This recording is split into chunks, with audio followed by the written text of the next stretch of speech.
Eddie Mush, when he died, the hearse that he was in when they came out of the church got a flat. So they had to send for another hearse to put the coffin in that one. And I'll never forget on his tombstone it said Eddie Mush Montanero, the original Bronx Tale.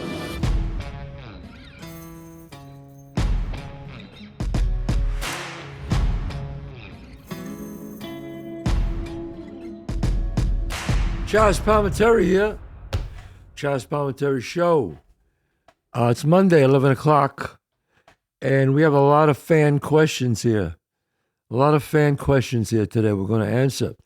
Also, don't forget my one-man show.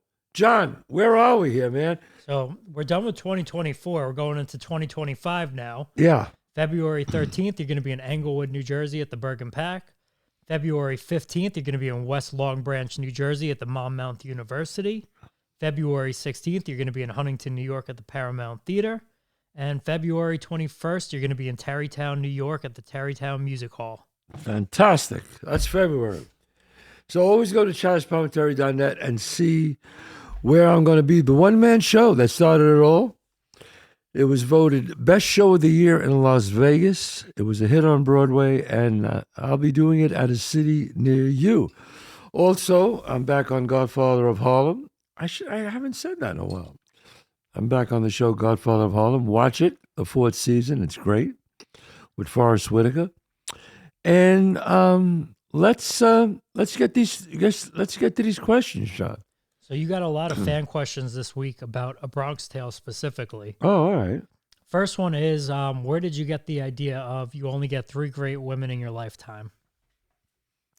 I don't know. I'm a writer. I just thought of it one day. Oh, I was thinking about it. I said, how many times can you fall in love in your life? Once, real love. Twice? Think about it. How many times have you fell in love? I say 3 times has got to be the limit to really fall in love, right? And so that's how I came up with it. I said, well, you probably only get 3 great women in your lifetime. And the same person asked the same question about the door test. How did you come up with that idea? Was that a real thing? That was a real thing. That wasn't my idea. I didn't invent the door test. I just remember we used to talk about it. If a girl opened the door for you, that was a sign she was a great chick. I've always said that, and I'm just the first one to put it in a movie, I guess. So they give me credit for it. So then, again, that person asked another question. It says, did you ever dump a girl for failing the door test? All the time. Oh, all the time. If a girl did that, well, here's what I say. I didn't go, I never want to see you no more. You didn't open the door. But always after, my ears went up and I went, uh-oh. And usually after 1 or 2 more dates, it was like, yeah, no, it's not for me. Yeah, not for me. I guess it's like a telltale sign of their mannerisms, how they're going to react. And yeah, it's a little like selfish, a little entitled. I get it. It makes sense. Yeah. This one is very interesting. It says, were there any stories from the Bronx that you wanted to put in A Bronx Tale that didn't make the movie? Yeah, I wanted to put this test of the girls. The girls had a test too. Not only the boys had a test. The test with the girls was if a guy dropped you off at the house, he had to wait till you got inside the door and the door shut. If he just dropped you off and you left, as soon as you got out of the car, he pulled out, that's it. He's no good. But I remember saying that to Bob De Niro, and Bob De Niro says, it's great, but it's too many tests. And he was right. He was right, I agree with him. And that one's definitely a real test because I do that. Anytime, I still do it till this day wait until my wife gets inside before I pull away. Yeah. I mean, it terrifies the hell out of me what could happen from 10 feet from my car to the door. But yes. You never You know. have to wait. Okay, moving on to the next one. How would the elements of A Bronx Tale correspond with today's society? Do you still think these same rules apply? I think that's what makes Bronx Tale so unique and a classic. And as big as today, it's bigger now than it ever was. It's just the things in the script are so personal to everyone, no matter what age, no matter what era. And it just works, All All right, next question. Do you really believe it's better to be feared or loved? Well, people always ask me that, is it better to be loved or feared? And I always go, if you're a regular person with a regular job and a regular life, then it's better to be loved. But if you're a gangster, then I guess it's better to be feared. If you're Sonny, it's better to be feared. If you're Chazz, it's better to be loved. I always tell people that. How about this one? It says, have you ever thought of making A Bronx Tale into a book?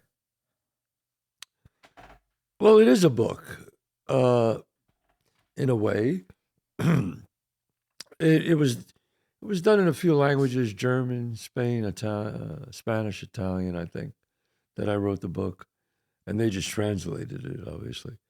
But if you read the one man show, it reads like a book. You can get the one man show online if you go to ChazzPalminteri.net and go into my merchandise. You'll see the book is for sale there. That might be an interesting idea. Like if you actually turned it into a real book rather than just the script. Yeah, I feel like you could add in a lot more details. I could add a lot more details. Yes. And then that leads into another one. Like, what are some memories from your childhood that didn't make it into A Bronx Tale? Oh God, a thousand. The Fordham Bullies grabbed this one guy from a rival gang, and I was watching them. They were beating him up on the corner, really working him over. And one guy was hitting him. I don't have to say his name, but he had two teeth missing in the front.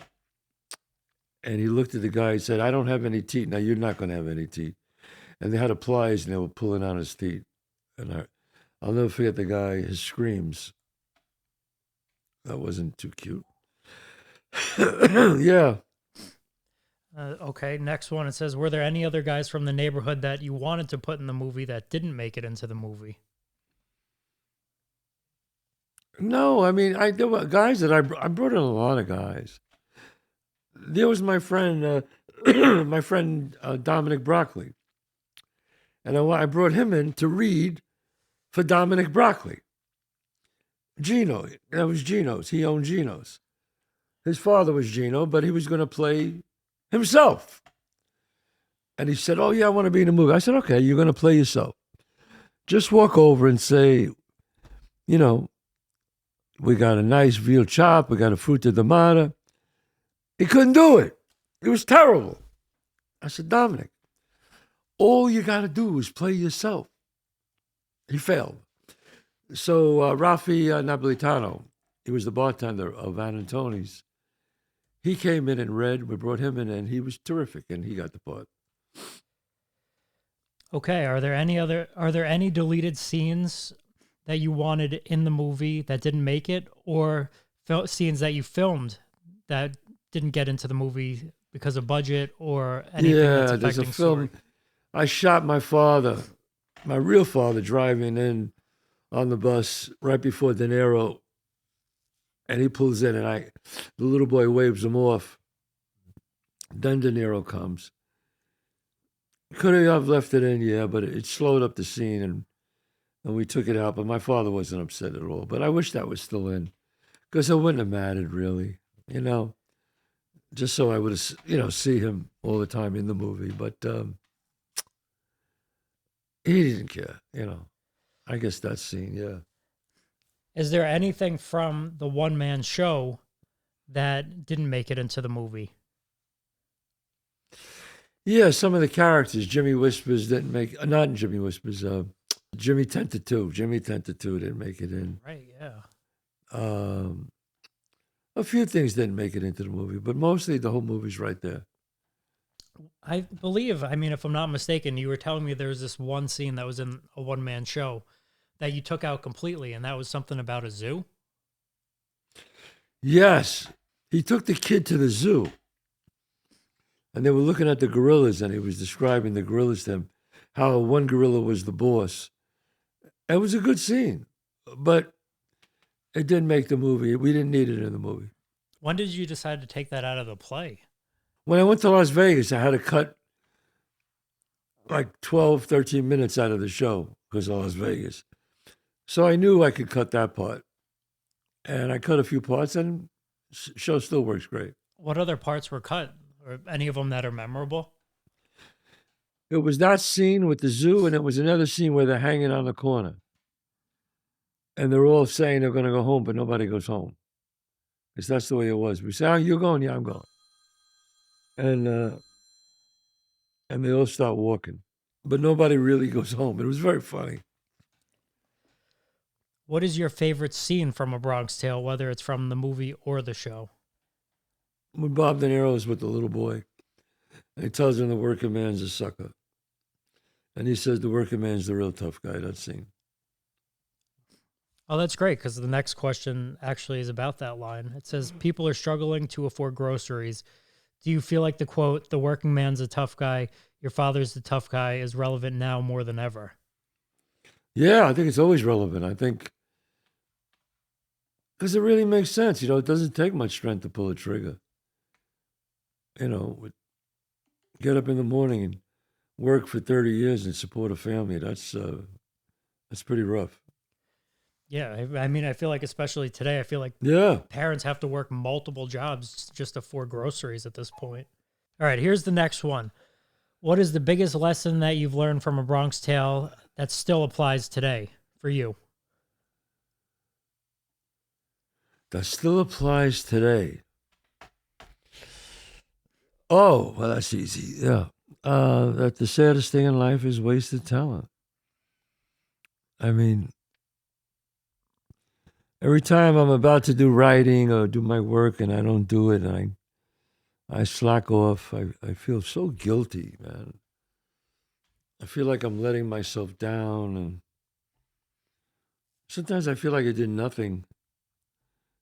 Like I didn't do enough in my life, like, and then my wife has to remind me, no, you did a lot, so, but yeah, wasted talent is and I think that's why it resonates so well with people, John, because we all have talent, but we all human beings always wish to take the easy way out. Very rare do you get somebody. Once in a while, you find these people that are like outliers, like Tiger Woods and people like that, John McEnroe, who are young, gifted, and driven, and had a teacher to be behind them. That's rare, man. Uh, it's rare. Those people. But talent is not enough to be famous or to be good. Talent is part of the equation, but it's really will. I mean, Michael Jordan didn't make his high school basketball team, if I'm not mistaken. And then Jordan just was driven, and he was gifted, and he got taller and more athletic. And the thing that made Michael Jordan so great was his mind. I mean, he had natural great ability, of course, but his mind made him immortal. That's what made him immortal. There was a lot of plays that could. Kobe was great, and Kobe was the closest thing to Michael Jordan, I think you would say, because Kobe had the mind, he had the talent and the mind. And then you get some other people who just were great, but they didn't have the mind,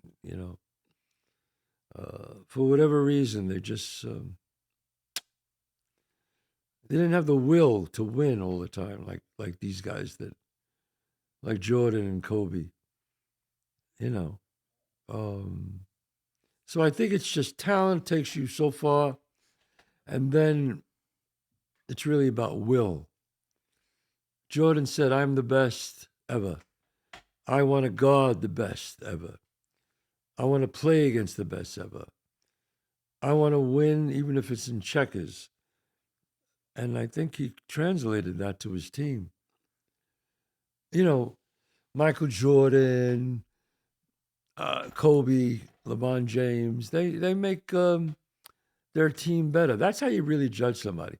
Do they make everybody around them better? Uh, now, Kobe was a great player. Didn't like to pass the ball too much. Not as much as Jordan or LeBron. But Kobe was a great player. There was some, great players there. How did you find your talent was in writing and acting? I think it just found me. I just started when I was young. I was always thinking like about things. I was always thinking, what does that mean? What does that mean? Wow, why did they do that? And I don't know. I just was reading a lot, and I read a short story by D.A.H. Lawrence called "Rocking Horse," and I don't know. I just I saw through it, like what it really meant, even at that young age. And I started writing myself. And I wrote little short stories, and I wrote skits and scenes. And I have it on pictures of it, and I'll find it. Maybe I'll hold till the end of the episode, and I'll show it to you. But so I was always like, it was always about life and death. I don't know. Do you remember the first time you attempted to act? Well, I always acted because I was from the neighborhood, so we were always like bullshitting everybody. Everything was acting. Hey, let's make believe we're all going. Yeah, hey guys, how you doing? And I would imitate the guys on the street corner. All the wise guys. That's where, if you remember Bronx Tale, they're sitting there, and he's going, "Yeah, you remember Sonny?" And Jimmy whispers, and we would do that, and I would imitate them, and I was pretty good at mimicking. And or I would tell stories and I would embellish the story and to make everybody laugh. And they used to go, "Oh, let Chazz tell it. Let Chazz tell it." So I was funny. But let me tell you something. There was a lot of guys on my neighborhood that were funny. I was the one who kind of like zoned in on it and wrote about it and did something with it. But there were some really, really funny guys that I grew up with. Who's the funniest guy on the block? Well, there's a few guys. Squiggy's one of the funniest people you ever met. You guys remember Squiggy? Oh, he still is. Still is. Timmy Napolitano was very funny. Sally Slick, he was funny. Very funny. There was so many of us, man. Really just guys that had great senses of humor. And I think that's where a lot of my humor comes from. Yeah, I mean, there was a lot of great funny guys there, man. I mean, the schemes they would play on each other, we would play schemes on each other, always trying to rip each other off in a fun way. It's crazy. And you really got to know when someone's trying to scam you, man. This, a lot of, it was my education. Now, were you always writing like in your head? Because I know when I go out and I see things, I'm like, oh, a cool shot would be this. And my brain's just constantly going. Always doing that, always. I'm always hearing ideas for movies or TV shows. How often does one actually pique your interest? Well, I write it down. I gotta write. If I don't write it down, you forget it. You'll think you won't forget it, but you'll forget it. Always. You'll always forget it. I have to write it down. I'll get on my phone and I'll put it in voice thing and I'll say it.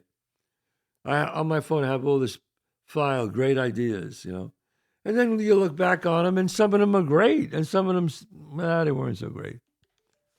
They sounded great, but they weren't so great. Yeah, you need some time to think about it. Right, yes. This is an interesting one. It says, if you could go back in time to talk to young C in the Bronx, what would you tell him?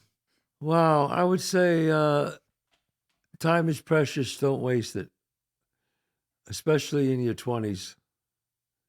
I kind of wasted a lot of time. Well, I mean, I was in a band singing all over the country, all over the world, actually. But I finally left to really, because I wanted to act and write. I finally left, and in the early 70s, and I finally, I got into the acting studio, and that was my change that I really started. Do you remember the time in your life where you knew that that's what you wanted to do? An actor? Yep. Yeah, I was about 10. And like, do you remember that moment? Like, oh, I need to be an actor. I, I remember the movie Around the World in 80 Days, and it was in color. My mother would take me to the movies when I was young. And I just always wanted to perform, always. I don't remember wanting to do anything else. Were you a performer at like family gatherings? Were you the Yes. center of attention? Yes. In school, I was. In elementary school, I was the class clown. And yeah. What Yeah. about in front of like, at like holidays and stuff like that? Would you like dance and Yes. perform? Always, always. And with my friends, I was always performing. I was acting out scenes between Sonny and Jimmy Whispers, and I would make it funny and write a scene behind it, Oh, that's so funny. It was always like, you got to follow your passion, It says, looking back, is there anything about A Bronx Tale that you would change or do differently? No. I hear that a lot. No, not one thing. I love the movie. I love every frame of it. I thought Bob De Niro did a masterful job. I wouldn't change a frame. If you could make an extended cut of A Bronx Tale, what would you add? I would add more stuff with my mother. I don't know, because some people always go, gee, your mother should have been in it more.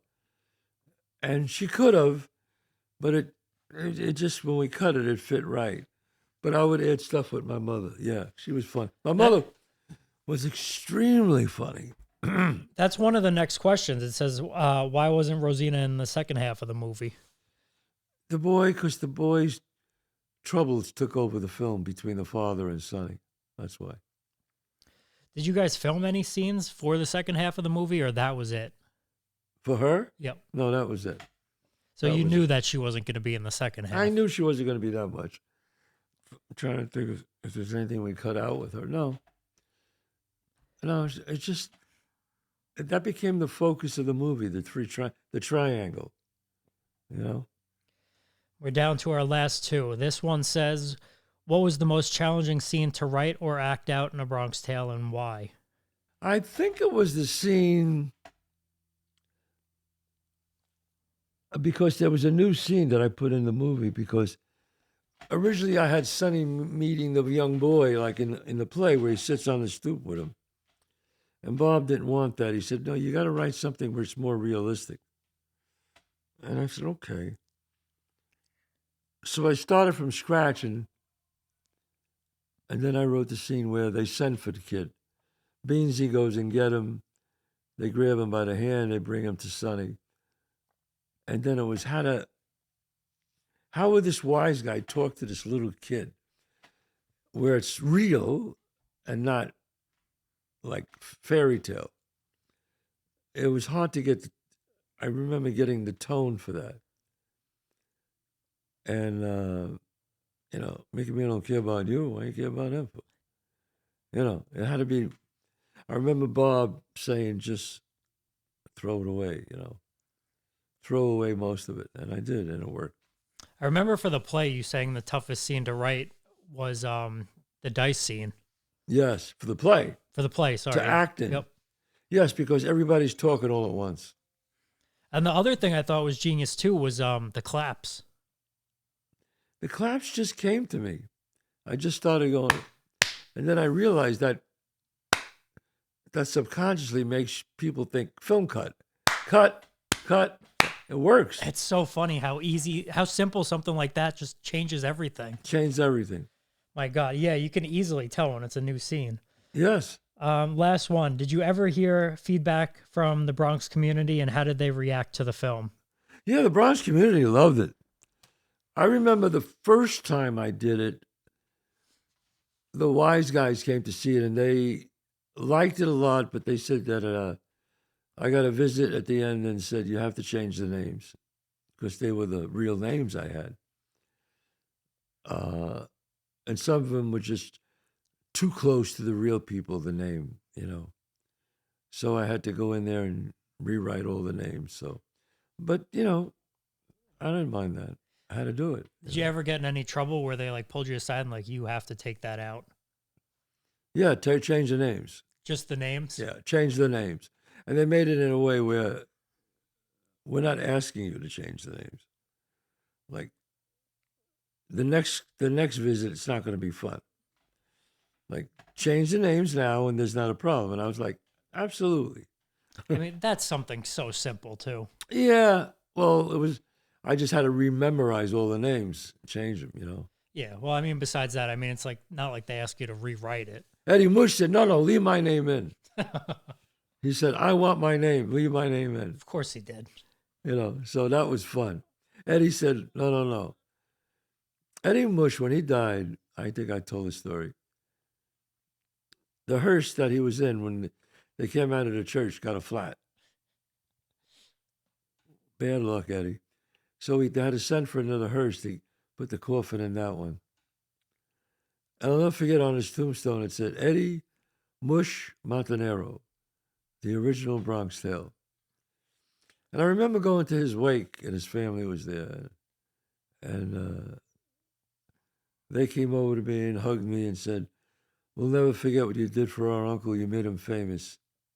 He felt like a loser all his life, and now he's famous. They even have, his name became a coin phrase. I've been mushed. You hear people say that.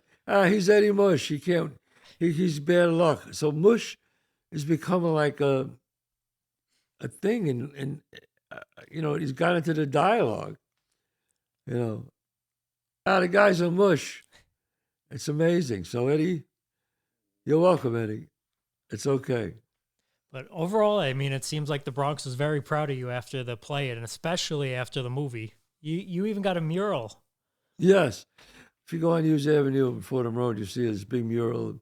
Very humbly, I accepted they wanted to do that. And I said, okay. And it was a wonderfully beautiful mural. And it said, Chazz Palminteri, 187th Street, saddest thing in life is wasted time. It's just, you don't think of that when you're a kid that's going to happen, What was your reaction when you saw that for the first time? I was very touched by it.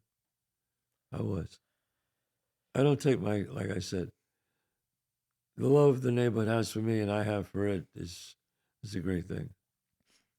It's funny. You said it, and I mean, I believed it, but when I went with you to Arthur Ave, you said, right, they treat me like I'm the Pope around there. Yeah. Well, I'm like the chosen son, I love it. It's great. It was great. All right, folks. That's it for the question fan mail about Bronx Tale. Send your questions in. You can send them to Chazz Palminteri Show at gmail.com. Or you can send them to John on his Instagram. What's your Instagram, John? NY Video Guy. NY Video Guy. Or my Instagram. You can send questions there, Chazz Palminteri. Follow me on Instagram. Follow me here. And ask me a question, whatever you like. And if I can answer it, we'll do it when we do Life and Other Bullshit. All right. God bless. See you next week. Don't forget to check out my restaurants, Chazz Palminteri's 30 West 46th Street, 264 Main Street, and go to my website for tour dates. Bye.